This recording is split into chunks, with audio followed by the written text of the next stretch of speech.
Vocês provavelmente já ouviram falar que a Pilsen é o estilo de cerveja mais importante da história cervejeira moderna.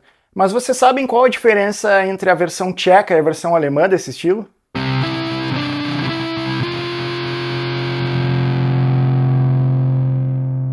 No vídeo de hoje eu vou explicar, principalmente do ponto de vista sensorial, as principais diferenças entre a Bohemian Pilsner e a German Pils. Só fazendo um parênteses aqui para dizer que Pilsen, Pilsner, Pilsener ou Pils são referentes à mesma coisa. O que vai mudar é um pouco a nomenclatura de acordo com a cultura ou a localidade. Por aqui a gente costuma chamar a versão tcheca de Bohemian Pilsner e a versão alemã de German Pils. Eu trouxe um rótulo de exemplo para cada versão, mas isso vai ficar para daqui a pouco.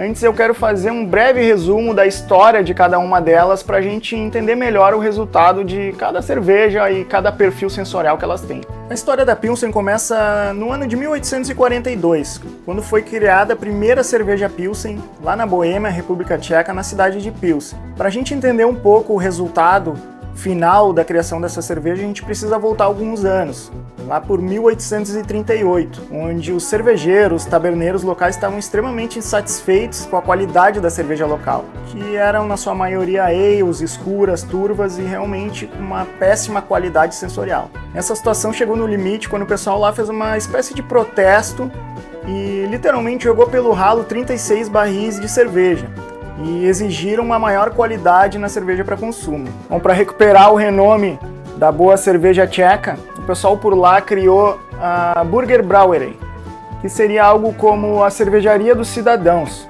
Foram lá na Alemanha, na Bavária, buscar o cervejeiro Josef Groh. O Josef levou basicamente duas técnicas de produção da Alemanha lá para a República Tcheca. A primeira delas seria a utilização da levedura Lager, levedura de baixa fermentação, que fermenta em temperaturas mais baixas e resultam em cervejas com perfil de fermentação mais limpo. Alguns dizem, inclusive, que a levedura foi contrabandeada por ele da Alemanha para a República Tcheca, mas enfim, isso pode ficar para outro vídeo. A segunda tecnologia que ele levou foi basicamente a técnica de malteação de cevada, que já era difundida lá na Grã-Bretanha, no qual era resultado da invenção de Daniel Wheeler, que inventou um tambor torrador giratório que fazia com que os maltes pudessem ser tanto secos quanto torrados ou tostados sem o contato direto com fogo, ou seja, eles não tinham sabor de fumaça. E também eles conseguiam um resultado final de malte muito mais homogêneo e muito mais controle no processo de cor, aroma e sabor desse malte. Ele pegou essas duas tecnologias ou técnicas que ele levou lá para a República Tcheca e acrescentou também a utilização de uma água mole, que seria uma água com baixo teor de minerais, a utilização de cevada da Morávia e também a utilização do clássico lúpulo tcheco Saaz, que realmente dá um perfil singular para essa cerveja, para esse estilo ou essa versão do estilo Pilsen. E o resultado disso tudo foi uma cerveja clara, brilhante, com excelente formação de espuma e muito fácil de beber. E logo já caiu no gosto de todo mundo por lá. Mas esse sucesso todo ainda teve uma cereja no bolo, que foi o desenvolvimento da indústria de cristais que aconteceu na época. Então as pessoas começaram a consumir a cerveja em taça de cristal, o que acabou, claro, agregando ainda valor visual para a experiência de beber a cerveja. Lá no início do vídeo eu comentei que esse seria o estilo mais importante da história cervejeira moderna. É porque realmente depois que surgiu o estilo Pilsen, diversos outros estilos, rótulos, cervejarias surgiram e tentaram copiar o estilo ou fazer algo parecido, ou algo que de alguma maneira se aproximasse da satisfação dos consumidores. E claro, a Alemanha resolveu criar sua própria versão de Pilsen, utilizando insumos locais e técnicas cervejeiras próprias. Surgiu aí a German Pils, lá por volta dos anos 1870. No fim das contas, o resultado foi muito parecido. Uma cerveja clara, translúcida, com excelente formação de espuma, também muito seca, bem delicada e suave no paladar. Bom, já que chegou até aqui, antes de eu abrir as cervejas, já se inscreve no canal, dá o like no vídeo, compartilha, ativa o sininho, isso ajuda muito a gente aqui a distribuir esse conteúdo para mais gente e ainda dá energia para a gente continuar trazendo mais novidade, conteúdo para vocês. Fechado? Bom, já tô com as nossas cervejas aqui. Como não podia ser diferente, representante da Pilsen tcheca, Pilsner Urquell, a Pilsen original, aquela que foi inventada lá em 1842, que deu de fato origem a esse estilo e todos os outros subestilos que a gente tem. E a versão alemã eu trouxe hoje a Konig Pilsner, que é uma referência também de German Pils que a gente tem em guias de estilo.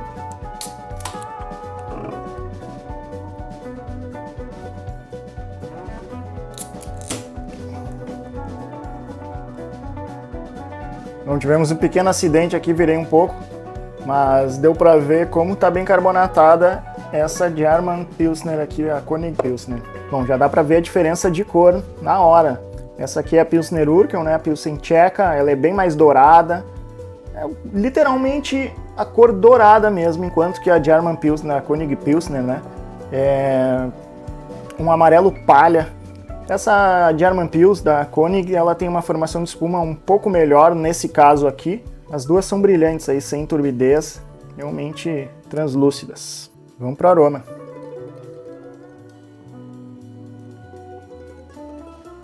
A Pilsner Urquell é bem claro um perfil maltado, que lembra um pouquinho de casca de pão, alguma coisa nessa linha, mas é bem presente a parte maltada, até em decorrência da tripla decocção que ela passa. Isso faz com que a cerveja ganhe essa cor dourada e também um perfil maltado mais rico. A gente consegue também perceber o perfil do lúpulo Saaz. Entendo ele mais como um condimentado, talvez um pouquinho herbal. Algumas pessoas enxergam um perfil um pouco mais floral, mas é um perfil bem característico desse lúpulo. A Konig Pilsner, ela tem um perfil maltado um pouco mais contido.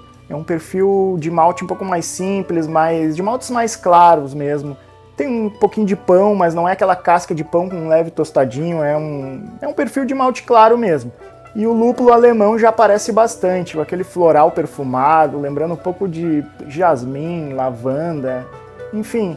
Daí cada um tem suas referências aí para descrever esse lúpulo alemão. Vamos pro sabor.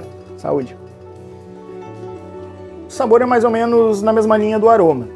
Tem esse perfil maltado bem rico, que lembra uma casca de pão, que faz um equilíbrio, um conjunto muito legal com o lúpulo Saaz, esse condimentado bem característico. Konig Pilsner, saúde!